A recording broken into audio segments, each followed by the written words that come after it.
Bonjour à toutes et à tous, bienvenue sur Kwezi Télévision, Kwezi FM, l'infokwezi.fr et France Mayotte Matin pour accueillir sur ce plateau Mansour Kamardine. Il est avec nous. Mansour, bonjour. Bonjour. Merci d'avoir accepté notre invitation. On va aller droit au but. Hein. C'est ce que je préfère.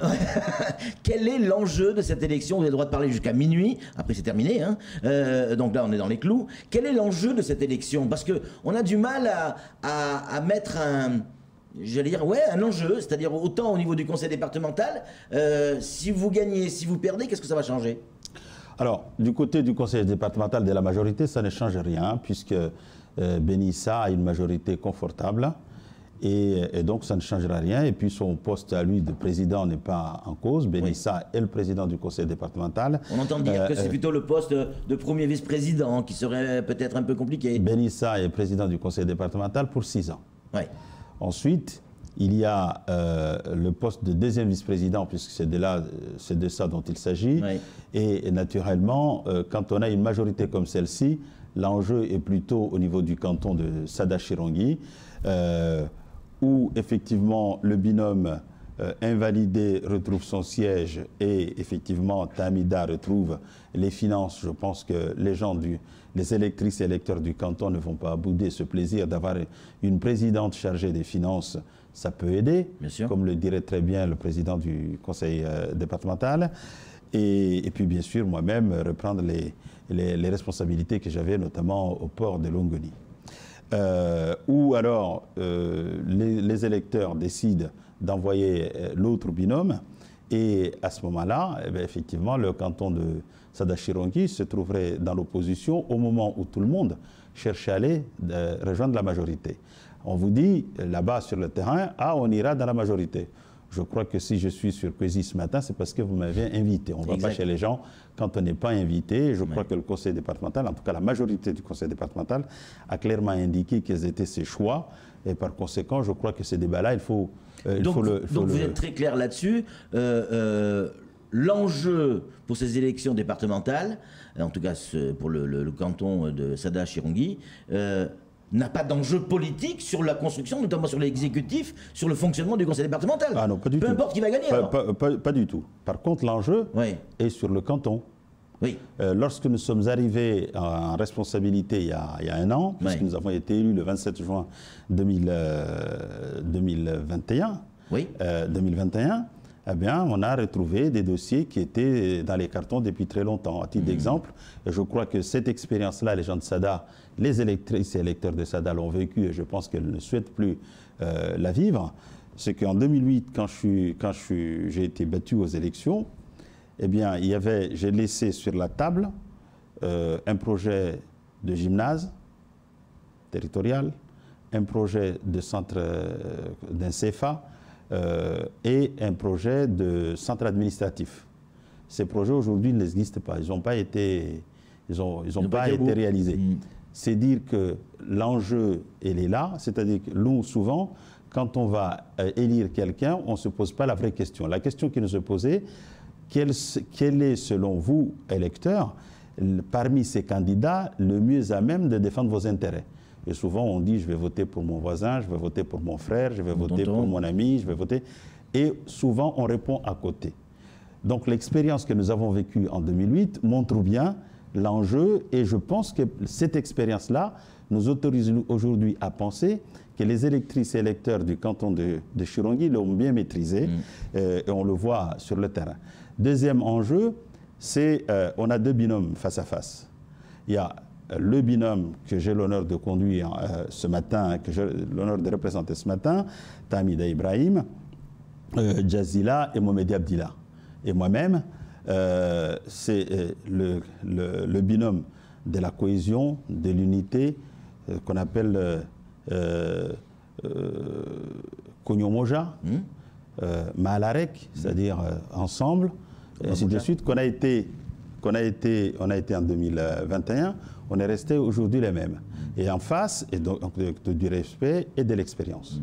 En face, on a un autre binôme, qui est le binôme, je dirais, du mépris, de l'insulte, de la trahison, et qui s'est exprimé plusieurs fois sur le D'un côté, quand vous parlez de votre campagne, vous dites d'un côté il y a les méchants, d'un côté il y a les gentils, et vous êtes dans le côté des gentils forcément. Non, c'est pas ça ce que je dis, c'est l'expérience. Ouais, vous savez, quand on regarde, vous avez un binôme qui est arrivé deuxième l'année dernière. Ouais.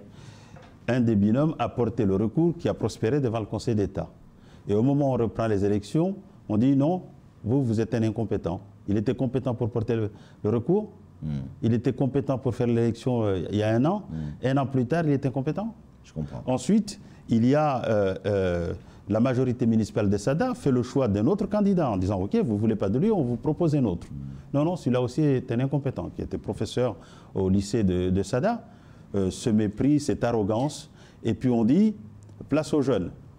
Mais quand on regarde, les jeunes à Mayotte, d'une manière générale, 95% de nos élus sont des jeunes. Bien sûr. Il n'y a pas les quelques rares vieux qui existaient encore dans la scène politique, c'est mon ami le maire de Dzaoudzi Labatoire, mon ami le maire de Pamanzi et moi-même. Ouais. Mais tout le reste, à Sada même, on a 32, 33 élus, enfin plus d'une trentaine d'élus à Sada.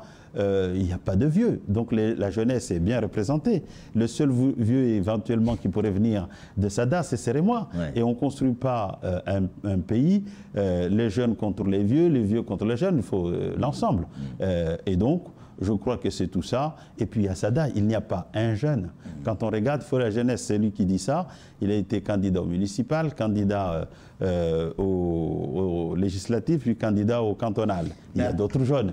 Donc je crois qu'il y a ça. Alors que nous, effectivement, autour de moi, notamment les trois que je viens de citer qui m'accompagnent, sont plus jeunes que celui-là même qui revendique la place aux jeunes et qui montre bien que j'ai donné la place aux jeunes. Après, donc ça c'est, je dirais, la cuisine électorale, qui n'est pas, à mon avis, c'est pas ça le plus intéressant. Le plus intéressant, c'est que lorsque nous sommes arrivés, et c'est ça qui intéresse les populations, lorsque nous sommes arrivés, nous avons trouvé un certain nombre de dossiers qui sont en carafe. Je pense par exemple au centre sportif de haut niveau qui doit se construire à Mirereni, qui était bloqué pour des raisons foncières. Grâce à la pugnacité de Tamida Ibrahim et de l'équipe qui était en place, on a réussi à régler le problème foncier et le chantier est en cours. Il y a eu, j'ai parlé tout à l'heure de la question du gymnase de Sada, là aussi qui était encarafé. Aujourd'hui, il est sorti et donc des cartons et donc le projet est remis à l'œuvre. On a relancé la construction du centre médico-social de Sada. Bref, en un an, on a remis les machines. Alors la question, oui, l'enjeu c'est ça. Est-ce qu'on va continuer, va nous permettre de remettre en mouvement toute cette machine, ou alors est-ce qu'on va reprendre encore les avatars que nous avons connus par le passé? Quand cette campagne, celle-là, celle que vous vivez, s'est lancée, je me suis réjoui d'une chose. C'est que d'un côté, on avait la machine LR, la droite. De l'autre côté, on avait la machine plutôt de gauche, avec Roukia et tout ça. On va pas se mentir, on est à Mayotte, tout le monde sait tout. Donc c'est deux blocs, et je me suis réjoui. Pourquoi? Parce que je me suis dit, ça y est, on retrouve la vraie politique. La droite qui va se battre contre la gauche et défendre ses idées, la gauche va défendre ses idées, la droite va défendre ses idées. Et au bout du compte, on retombe encore dans la politique politicienne, où on a le sentiment que, à part effectivement ce que vous venez d'évoquer, que cette élection est déjà une forme de préparation des municipales, des sénatoriales, des deals qui sont en cours de réflexion. Je me trompe ? Ah, je ne sais pas, moi je ne le vis pas comme ça. Ouais. Sans doute qu'il y a un peu de sénatorial derrière, quand on voit l'attitude des uns des autres, ainsi de suite, sans doute. Mais nous, on n'est pas focalisé sur ça. Je ne suis pas candidat, au cas où vous ne l'auriez pas su. Je vous fais une scoop, je ne suis pas candidat au sénatorial. J'ai été candidat aux législatives, que j'ai remporté avec beaucoup de bonheur. Et donc, troisième fois. Voilà. Et donc, pour ma part, non, je vais rassurer. Et puis, je ne suis pas candidat au municipal non plus. Vous aviez 20 ans. Voilà, je l'ai dit au maire de Sada. Avec ceci, je dis que quand je répudie une femme, je ne reviens plus. Et moi, je ne suis pas viré de la mairie de Sada. J'ai démissionné. Et donc, si je démissionne de la mairie de Sada, je ne viens plus à Sada. Et j'ai eu l'occasion de rencontrer le maire entre ces deux tours, notamment en début de semaine. Je lui ai dit, monsieur le maire, pour moi, l'enjeu est ailleurs. Je ne suis pas candidat au municipal. comment faire pour construire. Et nous avons eu un échange assez intéressant au cours duquel je me suis rendu compte qu'en réalité, il y avait un quiproquo parce que le maire s'inquiétait du fait qu'il avait le sentiment que ses conseillers départementaux ne l'accompagnaient pas quand il ne freinait pas ses projets. Et au bout d'échanges, on s'est rendu compte qu'il y avait un quiproquo qui est le suivant. C'est que moi je dis, monsieur le maire, vous ne m'avez jamais confié votre dossier pour vous demander de le défendre. Il y a eu des adjoints qui m'ont donné des dossiers que nous avons portés avec succès, aussi bien au niveau de l'État qu'au niveau du conseil départemental, mais vous-même ne m'avez jamais donné, donc vous ne pouvez pas dire que je ne vous soutiens pas. Et il me dit, mais vous n'êtes jamais venu à la mairie prendre les dossiers. Je me suis rendu compte qu'il y avait un quiproquo.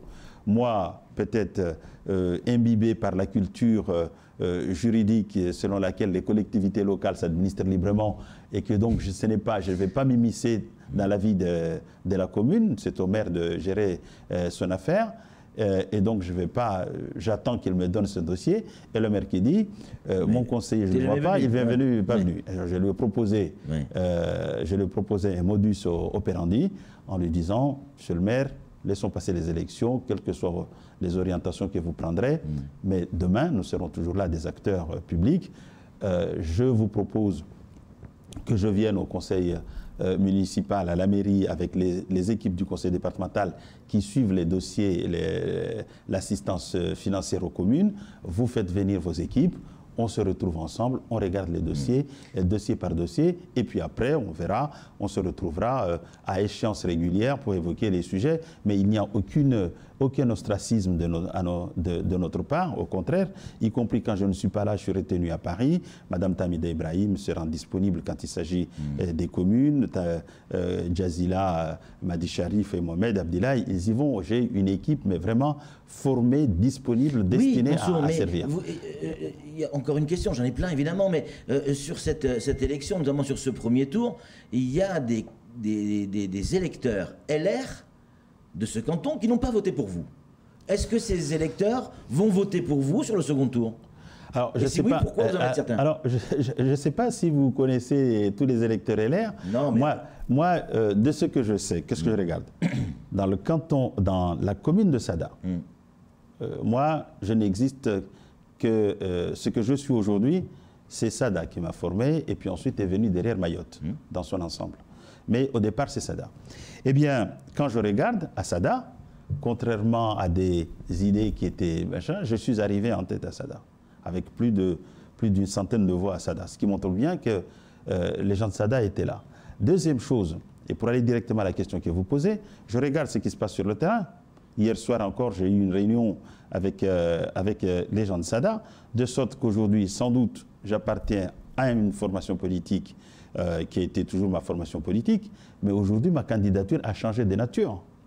C'est une candidature de l'ensemble des populations de Sada, parce que vous avez des gens, des anciens LR qui sont là, des non-LR qui sont venus, tous pour porter, comment dirais-je, soutenir l'expérience, soutenir l'intérêt général, soutenir le respect, hein, et soutenir l'intégrité. Quand on a une équipe soudée et qui sait où elle va et qui a déjà une majorité, l'intérêt de la commune commande effectivement qu'on soutienne. Et c'est ce que j'ai vécu. Je peux vous dire franchement le bonheur que j'ai ressenti. J'ajouterai que quand des jeunes, une trentaine de jeunes à Chirongui décident de me rencontrer pour me dire combien ils étaient attachés combien ils souhaitaient la victoire de mon équipe, parce qu'ils nous faisaient confiance. Et nous avons travaillé, nous avons dit que nous nous retrouverons encore après les élections pour vraiment asseoir les choses, pour les aider à créer leur entreprise, pour les aider à se former ceux qui le souhaitent, ainsi des jeunes qui sortent du SMA, ainsi de suite, tout ça. Quand on sait qu'on porte le projet, on soutient le projet de création d'une antenne du RSMA à Chirongui, ainsi de suite. Bref, faire de ce canton un grand canton qui participe au développement, au rayonnement du territoire de Mayotte. Je crois que c'est tout ça l'enjeu. Et donc, quand on voit, contrairement à ce qui a pu être dit ici, des coulisses, je ne sais pas, souvent les journalistes nous parlent des coulisses, mais nous, les coulisses, on ne les voit pas, on voit qu'il y a des couloirs, et que dans ces couloirs, on voit arriver des hordes de populations qui nous disent, nous, on n'était pas là au premier tour, mais nous ne pouvons pas accepter autre chose que votre victoire et que nous venons avec vous. Donc vous êtes confiant pour ce second tour? On ça reste une élection, mais d'accord, mais oui, le boulot est fait. On ne s'engage pas dans une élection si on pense perdre dès le départ. Donc oui, nous sommes confiants. Et en tout cas, de ce soir, je pense qu'on verra, nous avons un grand meeting.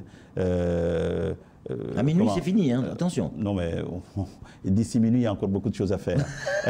Mais on a un grand meeting à Sada, notamment face à la BFC. Ouais. J'appelle tout le monde, tous ceux qui le souhaitent, y compris vous, tous ceux qui viennent de l'extérieur, de venir nous écouter parce que nous avons des choses importantes à proposer pour ce canton. Oui. Il nous reste 1 ou 2 minutes pour respecter le temps de parole.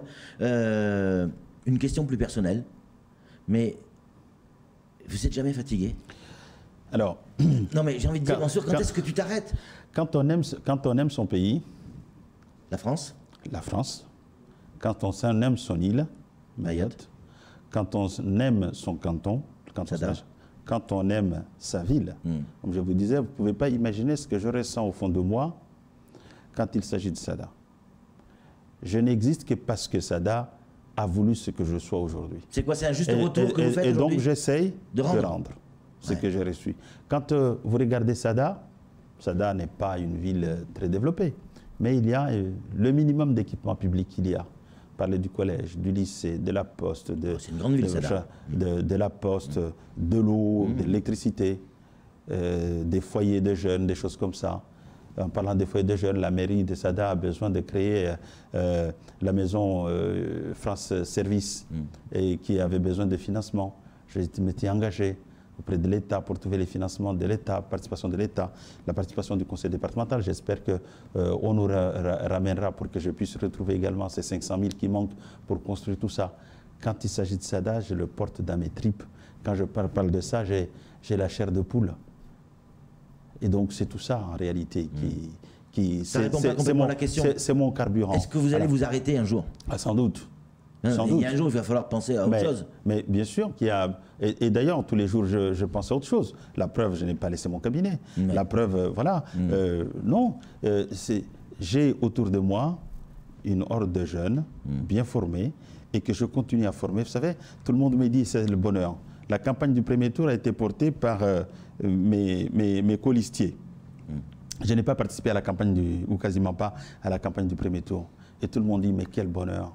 Quand on voit cette jeunesse qui est autour de toi et combien elle a évolué en si peu de temps, on dirait qu'ils ont fait la politique, machin. Ça me touche. Et c'est ce que je veux aussi appeler ce soir, la jeunesse mahoraise, la jeunesse de Sada, de venir avec moi pour qu'ils apprennent les rudiments. Moi, j'ai eu la chance d'être avec comment il s'appelle, avec Zoubeira Dinani, d'être avec Bamana et d'apprendre à aimer ce territoire. On ne peut pas faire de la politique quand on n'aime pas les gens. On ne peut pas aimer ce territoire quand on ne peut pas faire de la politique ici quand on n'aime pas les gens. Ce n'est pas le mépris, ce n'est pas l'arrogance, ce n'est pas les insultes qui construisent un pays et un peuple. C'est le respect, c'est aussi l'expérience, le temps, prendre le temps de comprendre ce qui se passe. Mansour Kamardine, merci beaucoup d'être venu sur ce plateau. On rappelle que la campagne en communication peut avoir lieu jusqu'à minuit. À partir de minuit, plus de meeting, en tout cas jusqu'à minuit, il peut y avoir meeting. Le rideau, à minuit, pardon, le rideau doit tomber.